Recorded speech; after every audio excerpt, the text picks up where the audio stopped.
Hello, my dear young learners. Assalamu alaikum. This is Rifat Siddiqui, Senior Lecturer, Department of English, and I welcome you all here in this online rostrum of Milestone College. And I hope that you all are well and safe by the grace of Almighty. I'm really feeling very happy seeing your glittering faces again. Anyway, in my today's class, I am going to start one of the simplest items from your HSC second paper syllabus, and the item is completing sentences using suitable clauses or phrases, which you have in your HSC second paper syllabus as item number 3, and for this item you will get 7 marks. For this you have to complete 7 incomplete sentences. এবং আজকের আমরা যে model কোশ্চেনটা শুরু করতে যাচ্ছি সেটা তোমাদের জন্য selected special model test paper থেকে স্পেশাল মডেল টেস্ট নাম্বার 103 অর্থাৎ 103 নাম্বার যে মডেল কোশ্চেনটা রয়েছে সেটা আমরা সলভ করতে যাচ্ছি।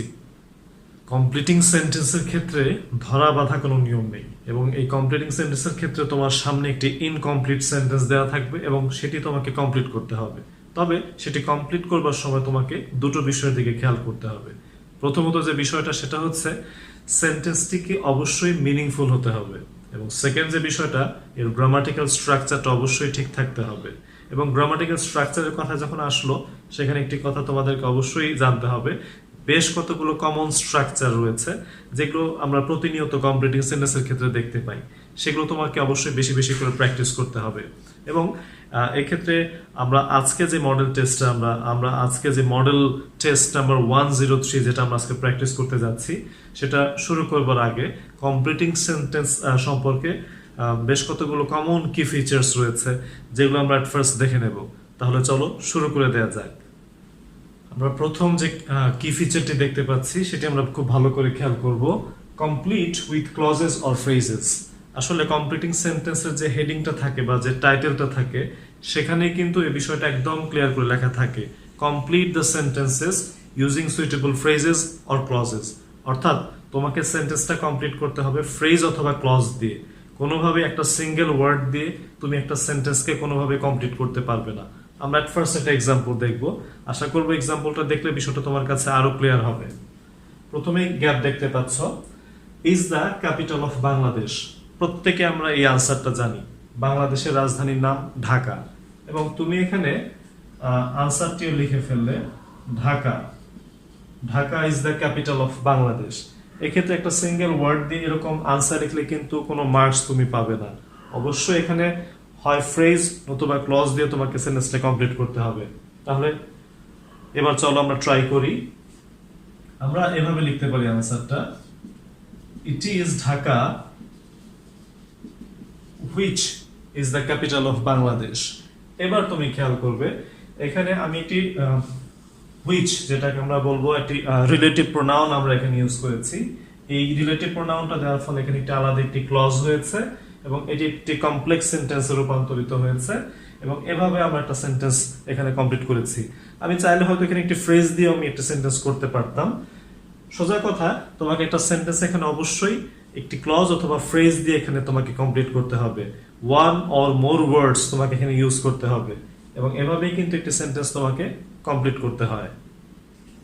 ডিয়ার স্টুডেন্টস, তোমাদের এসএসসি সিলেবাসেও কিন্তু তোমাদের কমপ্লিটিং সেন্টেন্স ছিল, বাট এইচএসসি তে তোমাদের যে কমপ্লিটিং সেন্টেন্স রয়েছে আগের থেকে এখানে যে একটি বেসিক যে পার্থক্য রয়েছে সেটি এই বিষয়টি আমরা এই মুহূর্তে দেখতে যাচ্ছি।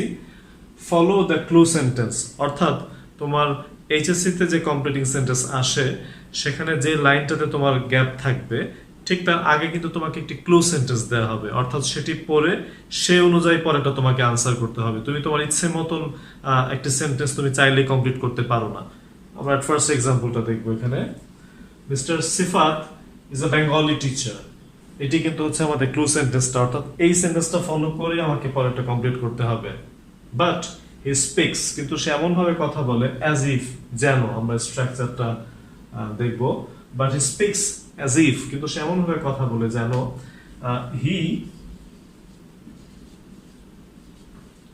ওয়ার আ ম্যাড অথবা হি ওয়ার আ কিং। আমরা অনেকভাবে হয়তো আনসারটা লিখে ফেললাম, কিন্তু এটি কিন্তু আগের বা প্রথম যে ক্লু সেন্টেন্সটা ছিল এর সাথে কোনোভাবেই যাচ্ছে না, এবং এভাবে কমপ্লিটিং সেন্টেন্স করলে কিন্তু তুমি মার্কস পাবে না। তোমাকে অবশ্যই প্রথম যে সেন্টেন্সটা আছে অর্থাৎ যে ক্লু সেন্টেন্সটা রয়েছে সেটি ফলো করে তোমাকে আনসার করতে হবে এবং আনসারটার ক্ষেত্রে এরকম হতে পারে mister Sifat is a Bengali teacher but he speaks as if he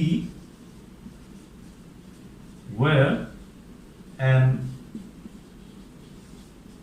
English teacher as if he were an English teacher অর্থাৎ উনি এমনভাবে কথা বলেন যেন উনি একজন ইংরেজি বিষয় শিক্ষক। তাহলে এভাবে কিন্তু তোমাকে ফলো করতে হবে। At first you should follow the clue sentence, সেটি ফলো করে সেটি অনুযায়ী তোমাকে সেন্টেন্সটা কমপ্লিট করতে হবে।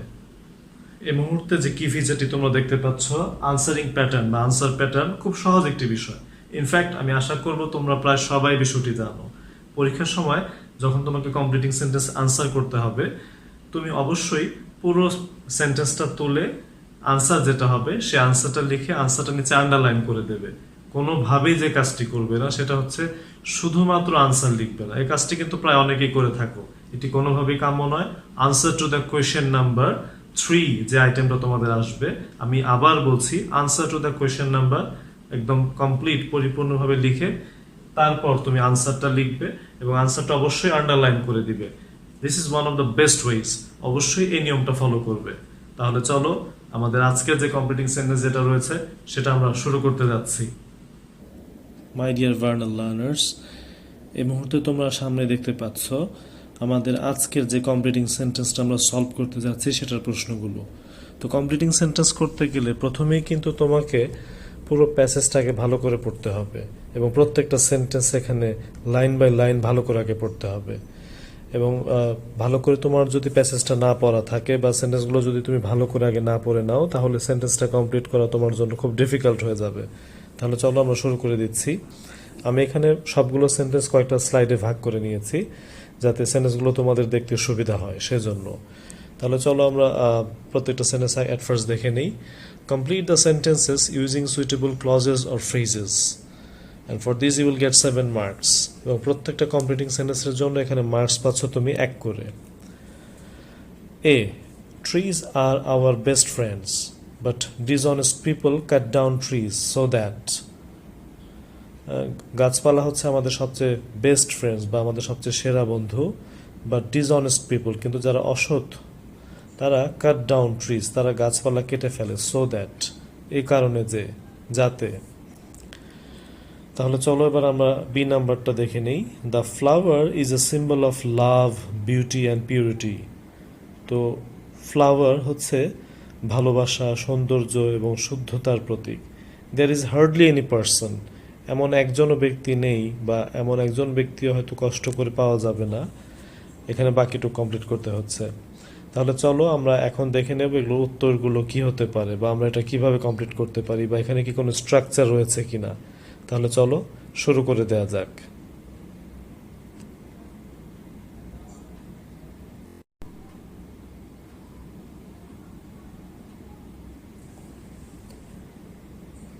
আমরা এই মাত্র এই দুটোর প্রশ্ন দেখেছি, বাট এই মুহূর্তে আমরা এগুলো এখন সলভ করতে যাচ্ছি। তাহলে চলো আমরা প্রথম থেকেই দেখি। Trees are our best friends but dishonest people cut down trees so that যাতে করে। তো ডিসঅনেস্ট পিপল বা যারা অসৎ তারা গাছপালা কেটে ফেলে যাতে they can become rich overnight, যাতে তারা রাতারাতি বড়লোক হয়ে যেতে পারে। তো এখানে খেয়াল করবে সো দ্যাট আমরা যখন কোনো সেন্টেন্সে দেখতে পাবো তোমাকে প্রথমে বুঝতে হবে যে এটা একটি কমপ্লেক্স সেন্টেন্স। তো কমপ্লেক্স সেন্টেন্সে যেটা হয় দুটো ক্লজ থাকে এবং এখানে দুটো ফাইনাইট ভার্ব থাকে। তো এখানে প্রথম অংশের ফাইনাইট ভার্বটা হচ্ছে কাট, কাট বা এর সাথে কাট ডাউন, আমরা এটাকে একটা ভার্বাল বা ফ্রেজ বা একটা গ্রুপ ভার্বও বলতে পারি। তো এখানে প্রথম অংশে ভার্ব রয়েছে কাট ডাউন আর দ্বিতীয় অংশে আমরা এখানে ক্যান দিয়ে লিখেছি they can become rich overnight. তো খেয়াল করবে সো দ্যাট এর বাঁ দিকের অংশটুকু বা প্রথম অংশটুকু যদি আমরা প্রেজেন্ট টেন্সে দেখতে পাই তাহলে আমরা সো দ্যাটের পর একটা সাবজেক্ট দিব এবং তারপর আমরা ক্যান ইউজ করতে পারি অথবা মেও হতে পারে অনেক সময়। আর যদি প্রথম অংশটুকু পাস্ট টেন্স হয়ে থাকে তাহলে আমরা সো দ্যাটের পর সাবজেক্ট দিয়ে আমরা এখানে কুড অথবা মাইট ইউজ করতে পারি এবং ক্যান, কুড, মে, মাইট এই সবগুলোই কিন্তু মডেল অক্সিলারি ভার্ব। অবশ্যই এই মডেল অক্সিলারি ভার্বের পর তোমাকে একটা ভার্বের বেস ফর্ম বা মূল ফর্ম এখানে ইউজ করতে হবে। আমরা যেমন এখানে ইউজ করেছি বিকাম, হওয়া অর্থে। so that they can become rich overnight. আমি আশা করব এই মুহূর্তে তোমার কাছে সেন্টেন্সটা ক্লিয়ার হয়েছে। তাহলে চলো আমরা বি নাম্বারটা শেষ করে নেই। The flower is a symbol of love, beauty and purity. There is hardly any person. তো কোনো সেন্টেন্সে যদি আমরা এরকম there is hardly any person অথবা there is দিয়ে দেখতে পাই, তাহলে এই সেন্টেন্সটাকে কমপ্লিট করার জন্য খুব সহজ একটি উপায় হচ্ছে এটিকে রিলেটিভ প্রোনাউন দিয়ে কমপ্লেক্স করে দেওয়া, বা এই সেন্টেন্সটাকে রিলেটিভ প্রোনাউন ইউজ করে সেন্টেন্সটাকে আমরা খুব সহজেই কমপ্লিট করতে পারি। যেমন কিনা আমরা এখানে করেছি, there is hardly any person, এমন একজন ব্যক্তিও নেই। হু ডাজন্ট লাভ ফ্লাওয়ার্স, যিনি কিনা ফুল ভালোবাসেন না, হু ডাজন্ট লাভ ফ্লাওয়ার্স। তো যেহেতু এখানে সিঙ্গুলার, সেহেতু আমরা এখানে যে হু ইউজ করেছি, এরপর আমরা অক্সিলারি বা ভার্ব হিসেবে হু ডাজ নট ইউজ করেছি। যেহেতু আমাদেরকে নেগেটিভ করতে হচ্ছে প্রেজেন্ট ইনডিফিনিট টেন্সে, সেহেতু আমরা এখানে ডাজ নট দিয়েছি, who does not love flowers. এবং খুব সহজ একটি সেন্টেন্স আমরা এখানে লিখেছি। তো আশা করব এই দুটো সেন্টেন্সই তোমাদের কাছে ক্লিয়ার হয়েছে। Now you can see 3 sentences in a row, C, D, E. আমরা 3টা সেন্টেন্স অ্যাট ফার্স্ট ভালো করে আগে বুঝে নেব, পড়ে নেব, তারপর আমরা এগুলো সলভ করতে যাচ্ছি। In society people say many things. সমাজে আমরা যেটা দেখতে পাই, মানুষ অনেক কিছুই বলে থাকে। We should not give importance, আমাদের উচিত হবে না গিভ ইম্পর্টেন্স, এগুলোকে গুরুত্ব দেয়া। তারপর তোমাকে কমপ্লিট করতে হচ্ছে। নেক্সট যে সেন্টেন্সটা রয়েছে, I cannot permit my kid to go abroad. আমি আমার কিড বা আমার শিশুকে বা আমার বাচ্চাকে আমি পারমিট করব না বা আমি অ্যালাউ করব না বিদেশে যাওয়ার জন্য। He is so young that, so young that, সে এত অল্প বয়স্ক যে, বা তার বয়স এত কম যে। এটি একটি সেন্টেন্স। নাম্বার ই এবার খেয়াল করবে, দ্য ডগ অ্যাটাকড ইউ, এই কুকুরটি তোমাকে আক্রমণ করেছিল, because you frightened it. Frightened শব্দের অর্থ হচ্ছে মানে কাউকে ভয় পাইয়ে দেয়া। বিকজ ইউ ফ্রাইটেন্ড ইট, কারণ তুমি কুকুরটাকে ভয় পাইয়ে দিয়েছিলে। তারপর নিশ্চয়ই তোমরা খেয়াল করছো, এটি একটি conditional sentence. If you had not frightened the dog, তুমি যদি কুকুরটিকে ভয় না পাইয়ে দিতে, ইট, তারপর তোমাকে কমপ্লিট করতে হবে সেন্টেন্সটা। তো এখানে আমরা মোট 3টি সেন্টেন্স দেখতে পাচ্ছি। আমরা এই 3টি সেন্টেন্সই এই মুহূর্তে কমপ্লিট করতে যাচ্ছি, এবং এই মুহূর্তে আমরা খেয়াল করব এগুলোর আনসারগুলো কি হতে পারে এবং কি কারণে আনসারগুলো এমন হচ্ছে। তাহলে চলো আমরা শুরু করে দিচ্ছি। তোমাদের সুবিধার্থে আমি এখানে 3টি সেন্টেন্স একসাথে না লিখে 2টো সেন্টেন্স লিখেছি, যাতে আমরা খুব ক্লিয়ারভাবে দেখতে পাই। তাহলে চলো আমরা প্রথমে সি দিয়ে শুরু করছি। In society people say many things, we should not give importance, আমাদের উচিত না গুরুত্ব দেয়া টু আননেসেসারি টকস, অপ্রয়োজনীয় যে কথাবার্তাগুলো হয় সেগুলোতে গুরুত্ব দেওয়া উচিত নয়। তো এখানে তুমি সেন্টেন্সটার দিকে যদি ভালো করে খেয়াল করো, এই সেন্টেন্সটাতে আমরা সাবজেক্ট পাচ্ছি উই, অক্সিলারি ভার্ব বা মডেল অক্সিলারি ভার্ব এবং মেইন ভার্ব পাচ্ছি শুড নট গিভ, এবং তারপর আমরা অবজেক্ট, ইম্পর্টেন্স সব দেখতে পাচ্ছি। তো এরকম ধরনের সেন্টেন্সগুলোকে যে মুহূর্তে আমাদেরকে কমপ্লিট করতে বলা হয়, তখন আমরা এখানে প্রয়োজনীয় এক্সটেনশন ওয়ার্ডসগুলো দিয়ে আমরা এই সেন্টেন্সগুলোকে কমপ্লিট করতে পারি। এবং এখানে আমরা ঠিক সে বিষয়টা এখানে এভাবে আমরা কমপ্লিট করেছি। We should not give importance two unnecessary talks. এখানে টু আননেসেসারি টকস যে অংশটুকু আমরা দিয়েছি, এটা একটি এক্সটেনশন, এবং এখানে এটা দিয়ে এই সেন্টেন্সটা একটি মিনিংফুল সেন্টেন্স এসে দাঁড়িয়েছে। তাহলে চলুন এবার আমরা নাম্বার ডিটা দেখে নিই। I cannot permit my kid to go abroad. Abroad অর্থাৎ বিদেশে যেতে আমি পারমিট করতে পারি না আমার কিড বা আমার শিশুকে বা আমার বাচ্চাকে। He is so young that, সে এত তার বয়স কম যে, he will not be able to adjust with others, যে সে অন্যদের সাথে অ্যাডজাস্ট করতে পারবে না বা এটা করতে সে সক্ষম নয়। যখনই কোনো সেন্টেন্সে আমরা সো অ্যাডজেক্টিভ দ্যাট এই বিষয়টা আমরা খেয়াল করব, তখন আমাদেরকে মনে রাখতে হবে এখানে যে সো সাধারণত অ্যাডভার্ব হিসেবে অ্যাডজেক্টিভ অথবা অ্যাডভার্বের পূর্বে বসে একটি ক্লজ বা একটি বাক্য এখানে যেটা গঠন করে, এবং পরবর্তী যে দ্যাট ক্লজের যে দ্যাট যে ক্লজটা রয়েছে, এটি কিন্তু একটি রিজন প্রকাশ করে। এক্ষেত্রে দ্যাট ক্লজটি সাধারণত নাবাচক বা নেগেটিভ হয়ে থাকে, এবং আমরা খুব ভালো করেই খেয়াল করব এখানে দ্যাটের পর যে স্ট্রাকচারটি হতে পারে, সাবজেক্ট হতে পারে, এখানে ক্যান, কুড, অথবা অনেক সময় আমি যেমন এখানে উইল ইউজ করেছি এটাও হতে পারে। বাট যে কথাটি একটু আগে বলেছি যে সো দ্যাটের বা সো অ্যাডজেক্টিভ দ্যাট এর আগের অংশটুকু যদি প্রেজেন্ট টেন্স হয়ে থাকে তাহলে সেক্ষেত্রে আমরা ক্যান, মে অথবা উইল এগুলো দিয়ে সেন্টেন্সটা কমপ্লিট করতে পারি। তবে এর আগের অংশটুকু যদি পাস্ট টেন্স হয়ে থাকে তাহলে অবশ্যই কুড, উড অথবা এভাবে আমাদেরকে কমপ্লিট করতে হবে। যেহেতু এখানে আগের অংশটুকু প্রেজেন্ট টেন্স রয়েছে, হি ইজ সো ইয়াং, তাহলে আমাকে অবশ্যই এখানে ক্যান বা উইল এগুলো ইউজ করে আমাদেরকে কমপ্লিট করতে হবে। He is so young that he will not be able to adjust with others, অথবা he is so young that he can not adjust with others. এভাবে আমরা একটা সেন্টেন্সটাকে এখানে কমপ্লিট করতে পারি। এখানে কিন্তু আমরা কমপ্লিটিং সেন্টেন্সের ক্ষেত্রে অনেকভাবে আমরা আনসারটা লিখতে পারি, শুধুমাত্র এখানে এই একটা ভাবেই যে আনসারটা লিখতে হবে বিষয়টা মোটেও এরকম নয়। এই বিষয়টার দিকে খুব ভালো করে খেয়াল করবে এবং কখনোই কমপ্লিটিং সেন্টেন্সকে মেমোরাইজ করার চেষ্টা করবে না। তোমাকে এই পাওয়ারটা অ্যাডাপ্ট করতে হবে তোমার ভেতরের থেকে। নেক্সট আমরা নাম্বার ই যে সেন্টেন্সটা রয়েছে সেটা দেখতে পাচ্ছি। The dog attacked you because you frightened it, if you had not frightened the dog. তুমি যদি এই কুকুরটিকে ভয় না পাইয়ে দিতে, it would not have attacked you. এবং এটি একটি থার্ড কন্ডিশনাল সেন্টেন্স, এবং থার্ড কন্ডিশনাল সেন্টেন্সের ক্ষেত্রে আমরা যে স্ট্রাকচারটা জানি, এখানে ইফযুক্ত অংশটুকু যদি পাস্ট পারফেক্ট টেন্সে হয় তাহলে আমরা পরের অংশটা, অর্থাৎ যে অংশটুকু এখানে আমাদের আন্ডারলাইন রয়েছে, সে অংশটুকু আমাদেরকে যে কাজটা করতে হবে, প্রথমে একটি সাবজেক্ট দিতে হবে এবং এখানে আমরা সাবজেক্ট দিয়েছি ইট, এবং এরপরে উড হ্যাভ, কুড হ্যাভ অথবা মাইট হ্যাভ, এই তিনটা থেকে যে কোনো একটা আমরা ইউজ করতে পারি। আমরা এখানে উড হ্যাভ ইউজ করেছি, উড নট হ্যাভ, এবং তারপর অফকোর্স ভার্বের V3 বা পাস্ট পার্টিসিপল ফর্ম হবে।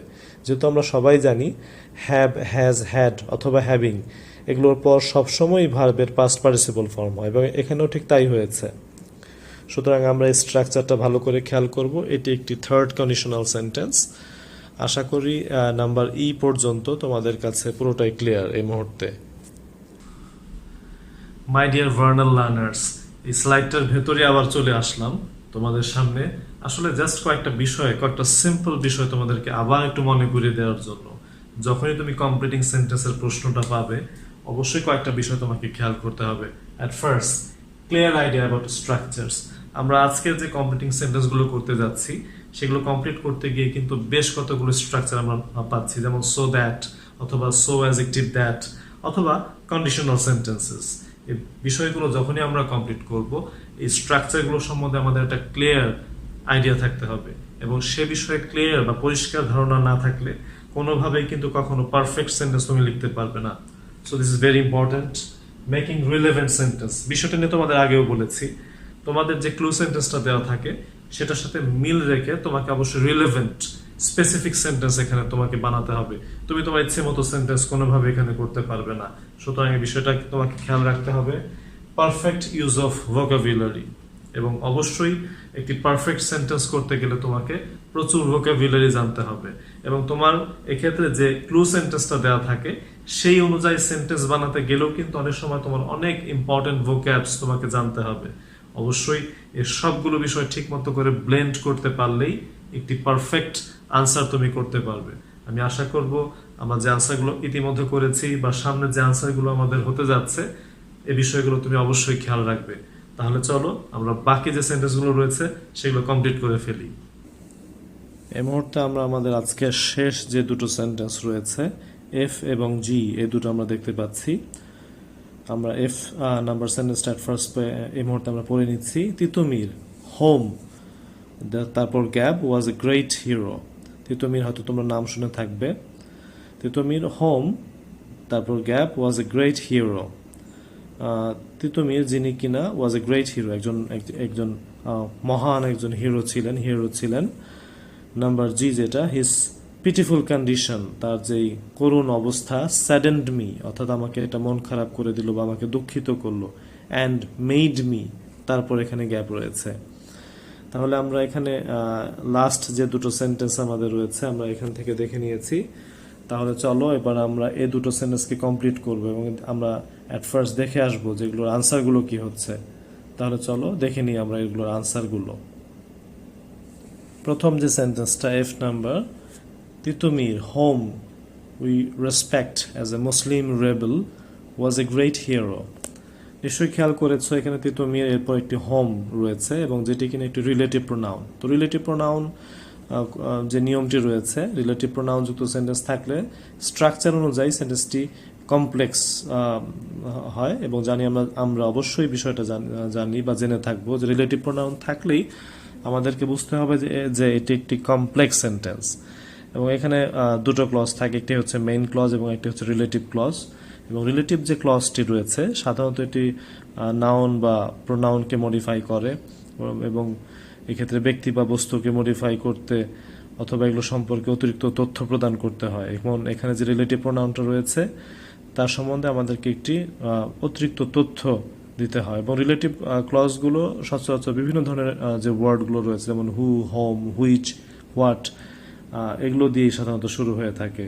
যেমন এখানে তিতুমির হোম, তিতুমির যাকে কিনা আমরা রেসপেক্ট করে থাকি, respect as a Muslim rebel, একজন মুসলিম রেবেল। রেবেল শব্দের অর্থ হচ্ছে বিদ্রোহী হিসেবে, যিনি কিনা ইংরেজদের বিরুদ্ধে লড়াই করেছিলেন।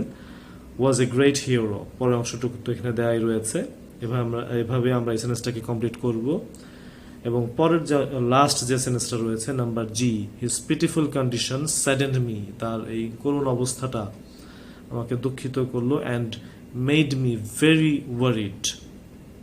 তো এটি একটি কম্পাউন্ড সেন্টেন্স, দেখতে পাচ্ছ এখানে অ্যান্ড রয়েছে, দুটো ফাইনাইট ভার্ব, একটি হচ্ছে স্যাডেন্ড এবং একটি হচ্ছে মেড। এবং এখানেও কিন্তু ভার্ব, অবজেক্ট, সাবজেক্ট সবই ছিল। বাট এই সেন্টেন্সটাকেও আমরা একটি মিনিংফুল সেন্টেন্স করবার জন্য শেষে এক্সটেনশন আমরা এখানে ইউজ করেছি, ভেরি ওয়ারিড। এটা দিয়ে সেন্টেন্সটাকে একটি মিনিংফুল সেন্টেন্স এখানে রূপান্তরিত হয়েছে। দ্যাট মিনস তোমাকে খুব ভালো করে প্রত্যেকটা সেন্টেন্স পড়ে বুঝে আনসারগুলো করতে হবে এবং খেয়াল করতে হবে কমপ্লিটিং সেন্টেন্সের আনসারগুলো কখনো কখনো ডিরেক্ট কোনো স্ট্রাকচার থেকে থাকে এবং কখনো কখনো আমরা দেখতে পাই ডিরেক্ট কোনো স্ট্রাকচার হয়তো সেখানে থাকে না, বাট সেন্টেন্সগুলোকে মিনিংফুল করবার জন্য আমাকে অনেক সময় সেন্টেন্সটা পড়ে সেই সেন্টেন্সটার ম্যারিট অনুযায়ী আমাকে আনসার করতে হবে। সুতরাং এসবগুলো বিষয় তোমাকে ভালো করে খেয়াল করতে হবে। আমি আশা করব আজকের যে 7টা সেন্টেন্স আমরা এই মুহূর্তে দেখেছি প্রত্যেকটা সেন্টেন্স তোমার কাছে ক্লিয়ার লেগেছে। Last but not the least, my dear Varnal learners, I hope that you have enjoyed our today's class a lot. এবং আমি আশা করব আজকে আমরা যে প্র্যাকটিস করেছি, যে মডেল কোয়েশ্চেনটা আমরা প্র্যাকটিস করেছি, এখানে যে স্ট্রাকচারগুলো রয়েছে সেই স্ট্রাকচারগুলো তুমি খুব ভালো করে খেয়াল করেছো এবং কমপ্লিটিং সেন্টেন্স করতে গেলে যে বেসিক বিষয়গুলো জানতে হয় সেই বিষয়গুলো তুমি নিশ্চয়ই খুব ভালো করে খেয়াল করেছো। এবং এটা তোমাকে আরো অনেক পরিমাণে আরো অনেক বেশি তোমাকে প্র্যাকটিস করতে হবে এবং সেক্ষেত্রে টেস্ট পেপার কিন্তু একটি ভালো অপশন হতে পারে। আশা করব তোমরা আরো অনেক বেশি প্র্যাকটিস করবে, because there is a saying that practice makes a man perfect. No more today. Thank you.